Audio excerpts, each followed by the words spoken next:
Uzlah itu menjauh dari keramaian dalam rangka mendidik jiwa agar tidak terlalu cinta dengan dunia. Ini namanya uzlah. Kenapa jiwamu harus dididik? Karena jiwa yang terlalu cinta dengan dunia sulit dikendalikan. Baik, bismillah kita mulai. Ini baru kita mulai contoh praksis nyatanya. Seperti apa sih gaya hidup asketik? Kapan-kapan kita bahas di agama yang lainnya. Sekarang kita masuk ke Islam dulu.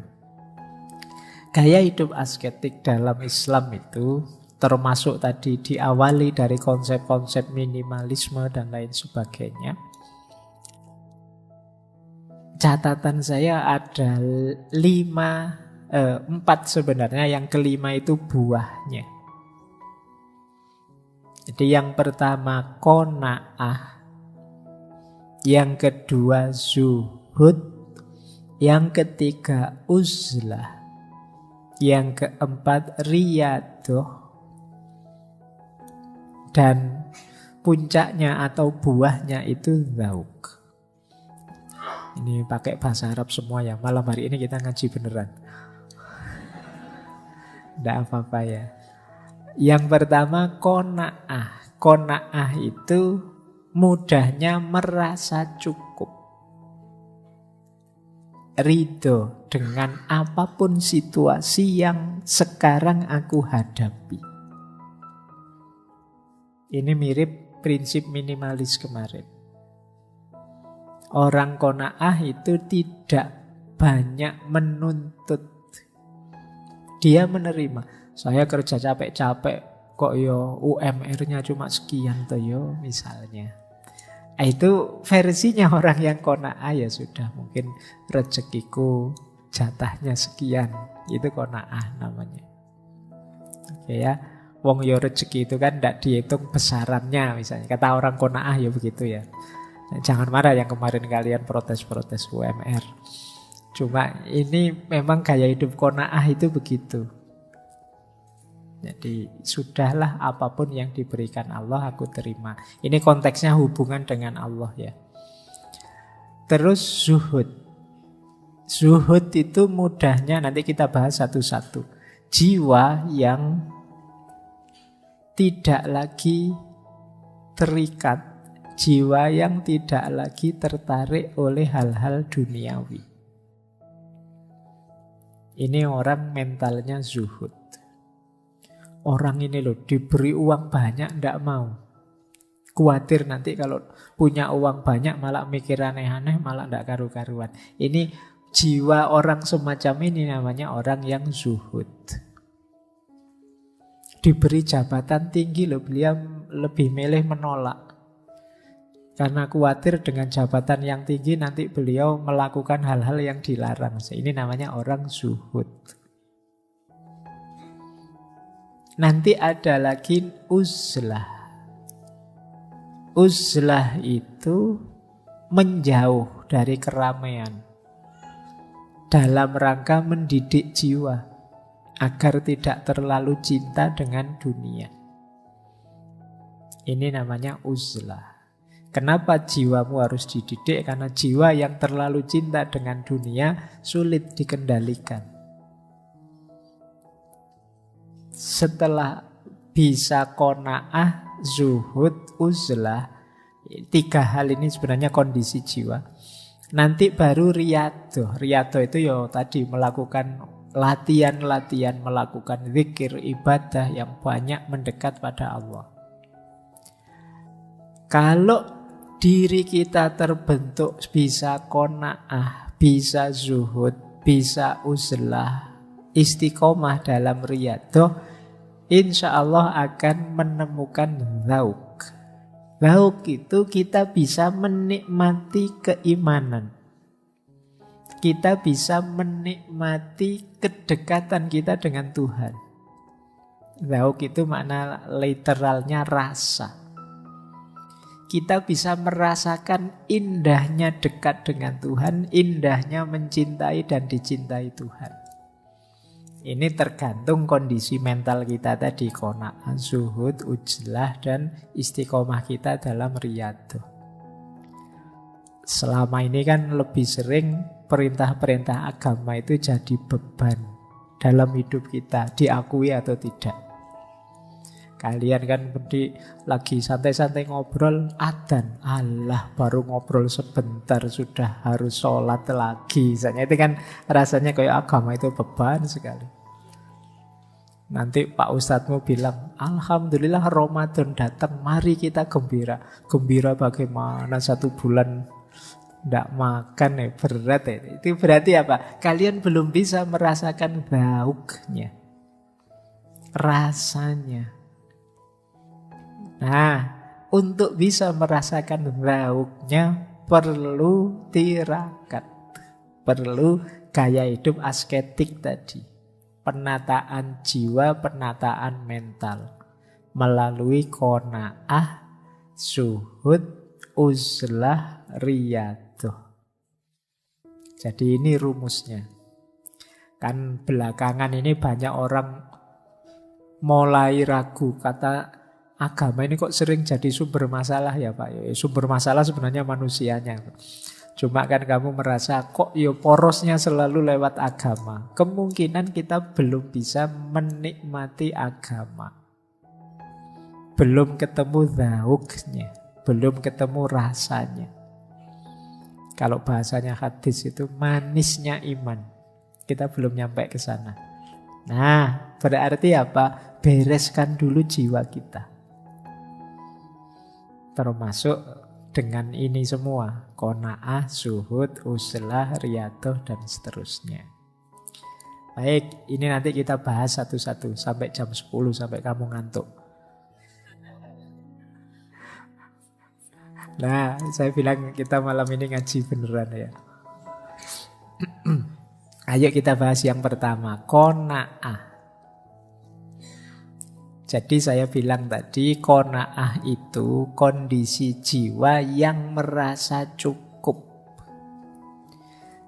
Kemarin minggu lalu kita belajar minimalisme.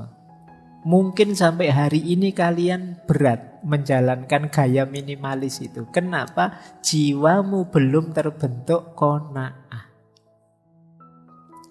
Qanaah itu Pak, saya itu baju 3 sudah cukup kok Pak. Yang lain-lain bisa saya sedekahkan. Ini berarti kamu qanaah.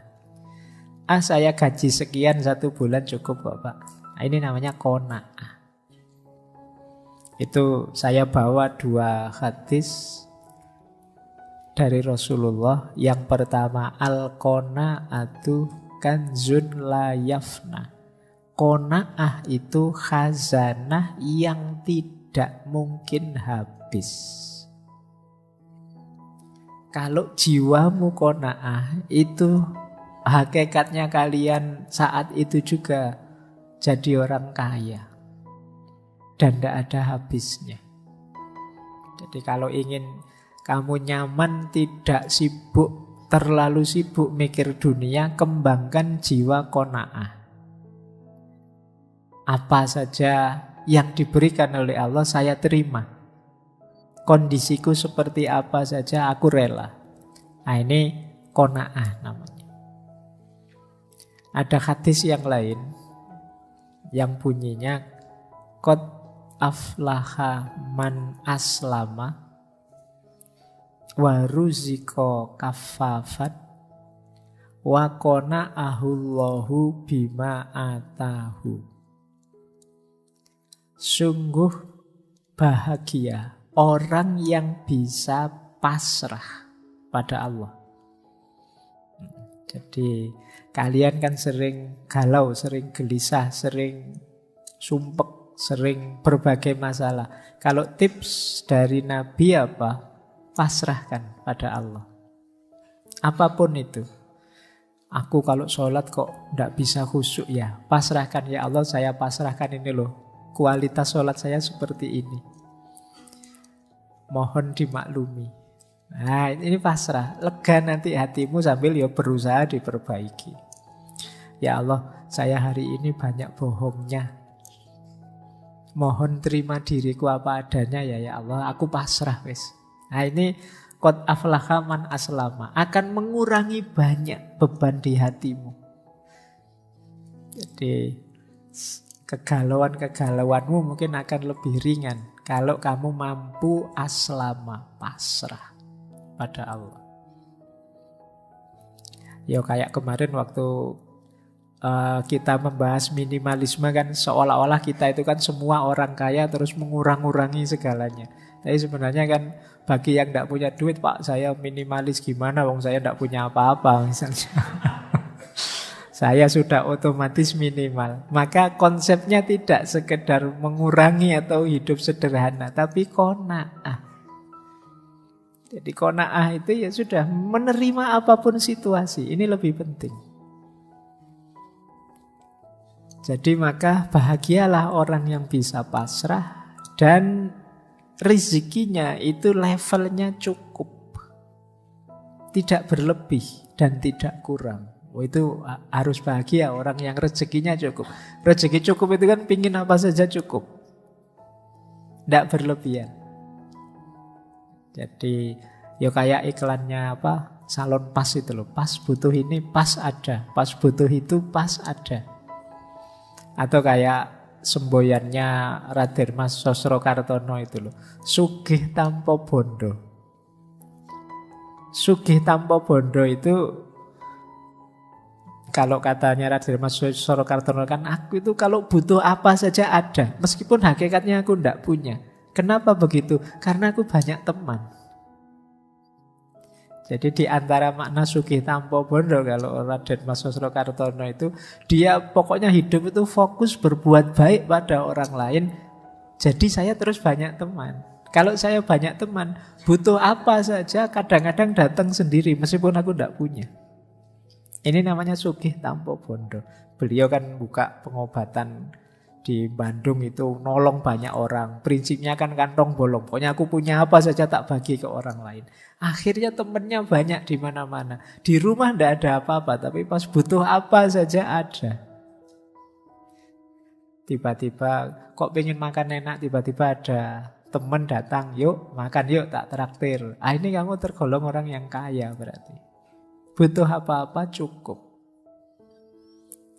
Nah itu kalau bahasa hadis ini waruziko kafafat, diberi rezeki yang cukup. Apapun itu rezeki, mungkin dalam bentuk harta, benda, nilai, mungkin kuliah itu. Nilaimu berapa? Cukup, Pak. Ya kan enggak apa-apa, sih penting lulus kan, nilainya cukup. Daripada yang awak enggak lulus-lulus, saya cukup saja, nang cepet lulus, nang selesai. Oke ya, itu waruziko kafafan. Terus wa qana'ahullahu mimma atahu. Allah menakdir batinmu qanaah terhadap apapun yang diberikan oleh Allah. Jadi Allah membuat kita qanaah, itu sudah cukup sudah. Jadi alternatifnya kan dua, ya Allah penuhi semua kebutuhanku atau buatlah aku merasa cukup dengan apapun pemberianmu. Nah, qana'ahu itu ya yang kedua ini, ya Allah buatlah aku merasa cukup dengan apapun yang Engkau berikan padaku. Rasa cukup ini namanya qanaah. Baik, kita lanjutkan. Nah, ini prosedurnya, ini saya ambil banyak malam hari ini dari Imam Ghazali ya. Prosedur jiwa yang cukup itu diawali dengan ridho, dilanjutkan ikhtiar, usaha, terus sambil berdoa dan sabar istiqomah, dipungkasi dengan tawakal. Tawakal itu pasrah pada Tuhan tadi. Jadi perhatikan proses 5 itu. Yang pertama ridho. Ridho itu kamu menerima kondisimu sekarang apa adanya. Itu namanya ridho.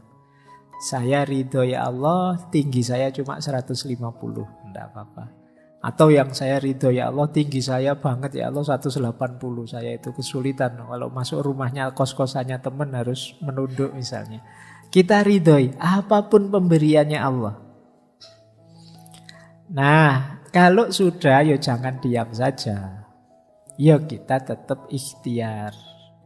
Ingin memperoleh apa yang kita butuhkan, usaha. Jadi qanaah bukan berarti pasif. Diam saja, ya diupayakan. Biar tadi nilainya tidak cuma cukup saja jadi naik, jadi baik, ya kan kamu harus belajar. Nah, usaha harus kamu tambah doa biar tidak sombong. Jangan merasa, saya bisa ini Pak, ini tanpa doa saya yakin sukses ini. Enggak. Kita manusia itu enggak ada satupun yang bisa dan berani memastikan bahwa usaha kita pasti buahnya, hasilnya sesuai yang kita inginkan. Jadi hidup ini tidak seeksak itu. Disitulah gunanya doa. Kalau saya sih tenang saja Pak. Saya itu kalau berkaca itu saya tahu saya itu gantengnya luar biasa. Jadi pastilah saya dapat jodoh. Nanti jodoh saya mesti cantik misalnya. Enggak, jangan dikira. Hidup tidak seeksak itu.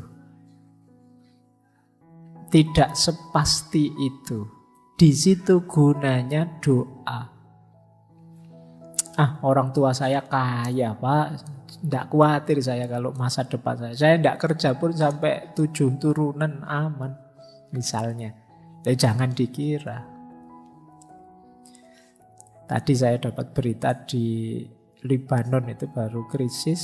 Yang orang tidak bisa narik uangnya di bank.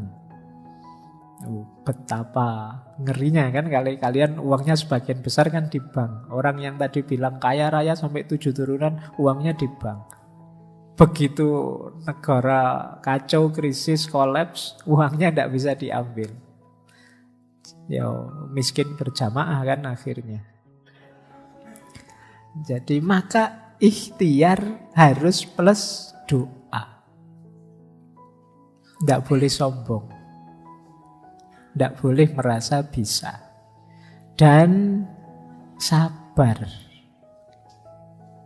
Saya kasih garis miring istiqomah. Istiqomah itu segala sesuatu yang kita inginkan berbuah itu perlu proses.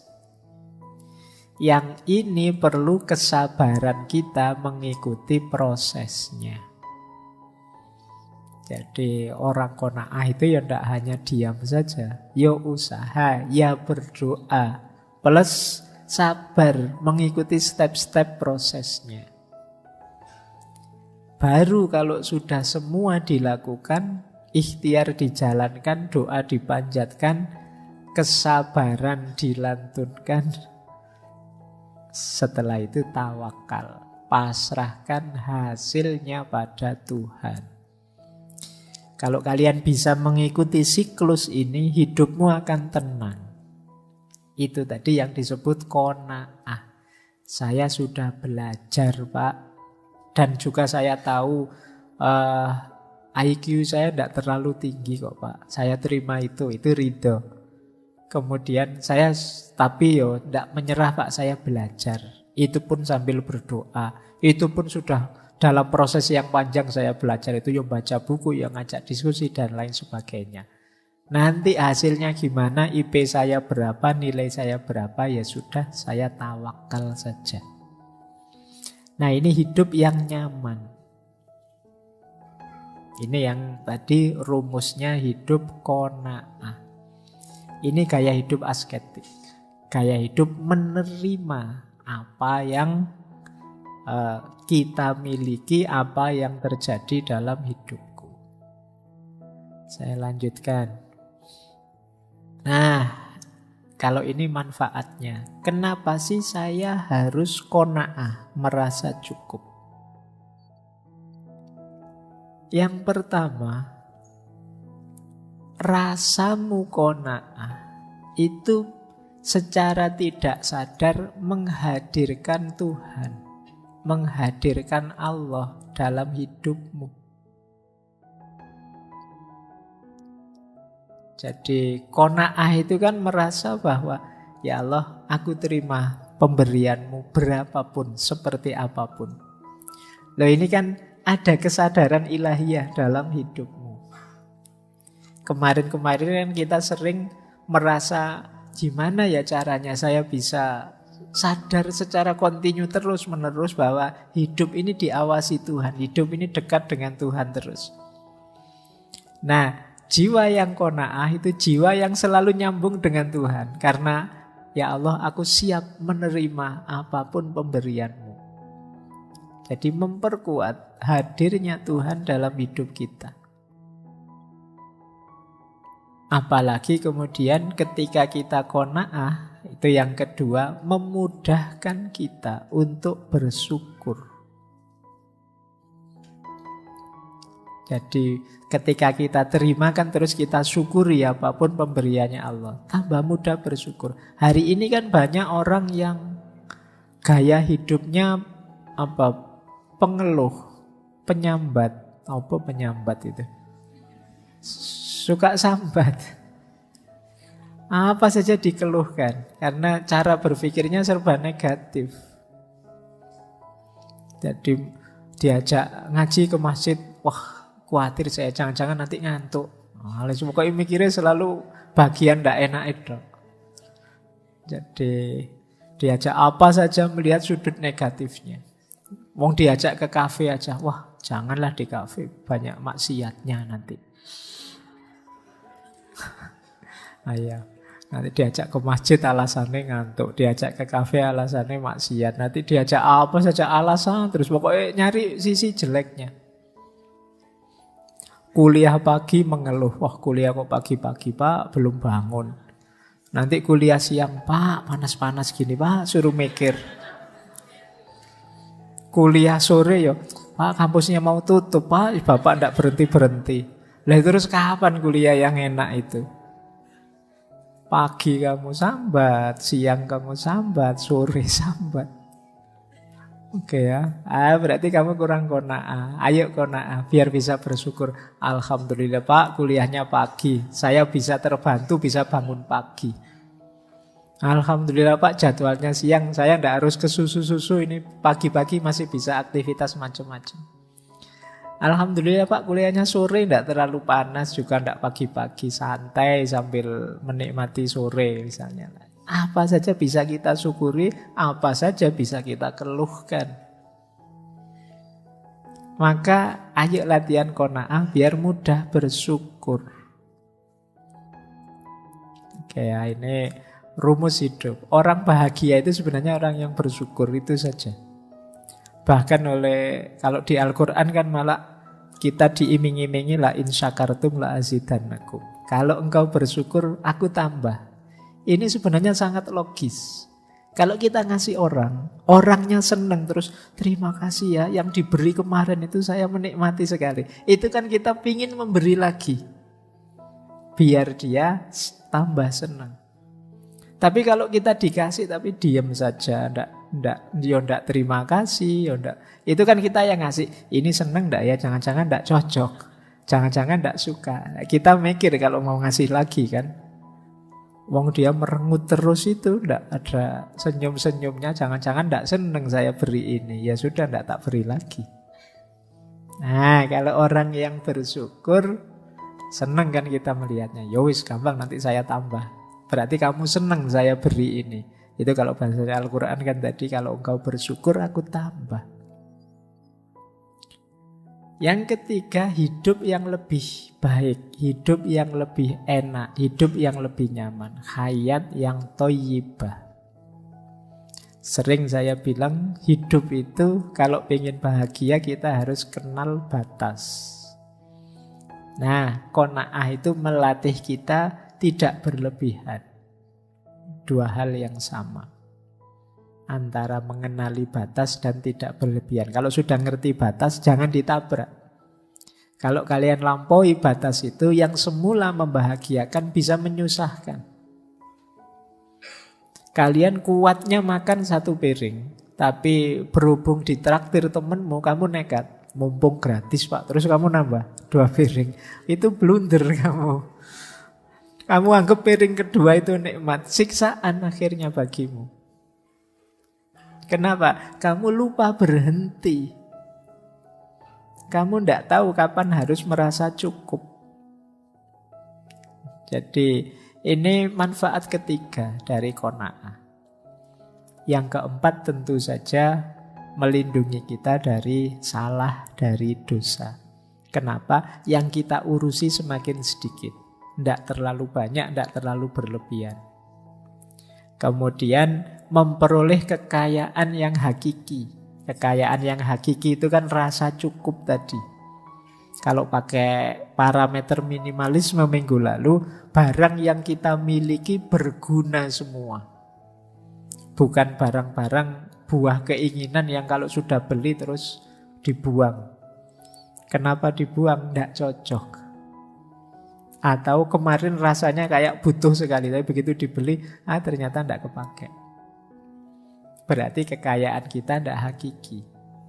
Ya kayak kalian, kayak kemarin itu loh, kalau sedang terlena oleh flash sale apa oleh apa, itu kan kamu apa wae diklik. Wah ini mumpung murah Pak. Loh ya jangan murahnya dulu lah, kamu butuh apa enggak? Ya kan? Oh ini kaosnya 100.000 dapat 6 loh Pak, luar biasa. Akhirnya begitu kaosnya datang, wah saya sedekahkan saja Pak. Lah iya masalahmu sendiri kemarin, serakah gara-gara murah. Oke ya, yuk punya barang-barang kekayaan yang hakiki yang memang kita butuhkan saja. Dan mulia, orang qanaah itu kebalikannya orang tamak. Kita kan tidak nyaman lihat orang tamak. Nah kalau lihat orang qanaah, tidak ambisius, tidak agresif, itu kan enak. Dimuliakan di masyarakatnya. Baik, ini manfaatnya qanaah. Ini quotes, sekali-sekali quotesnya bahasa Arab ya. Biar saya tidak diprotes, Pak orang barat terus Pak quotesnya. Ya wis ini orang sana yang pakai bahasa Arab. Imam Ghazali dan Imam Qushairi. Kata Imam Ghazali, wajadtu atwalan nasi hummam al-hasud wa ahna'uhum isyan al-qanu. Aku dapati orang yang paling lama gelisah dalam hidupnya itu orang-orang yang hatinya penuh kedengkian. Dan orang yang paling tenang dalam hidupnya orang yang qanaah. Ini kata Imam Ghazali ya. Maka kalau teman-teman ingin lebih tenang, bersihkanlah batinmu dari rasa dengki pada siapapun. Hidupmu akan lebih lama tenang. Orang yang sumpek terus-terusan itu orang yang dengki. Karena dia dikejar-kejar kedengkiannya, ingin mencari jeleknya orang yang dia dengki. Nah itu hidupmu lebih tidak tenang. Kalau ingin tenang apa? Qanaah. Ada lagi qaul dari Imam Qushairi. Man taba'at ainahu ma fi aidin nasi tola khasnuhu. Barang siapa yang mengikuti pandangan matanya, ngelirik-ngelirik, melihat-lihat yang dimiliki orang-orang di sekelilingnya, dia akan panjang sedihnya. Kita itu kan sering sedih karena lihat, ya Allah, HP ku kok ini HP merek jadul sekali, temenku mewahnya HP-nya, kan terus kamu sedih. Ya Allah, bajuku itu loh, baju merek apa ini, temenku yuk bajunya kok mahal-mahal gitu ya, terus kamu sedih. Ya Allah, motorku ini tahun 70-an, temenku motornya tahun 2002. Ya, sedih kamu. Kenapa? Salahmu sendiri, lihat kiri kanan. Mengikuti pandangan matamu. Ya Allah, temenku punya gandengan semua. Kok iya? Kapan aku ini? Ayo, salahmu sendiri, tolak-tolak kiri kanan. Mbok ya sudah, kamu setia dengan HP-mu saja, ndak usah lihat kemana-mana. Oke ya. Jadi ini hubungan dengan qanaah tadi. Kita biasanya sering tergoda karena lihat kiri kanan. Temanmu punya macam-macam, bisa macam-macam. Akhirnya kamu sakit, kamu sedih.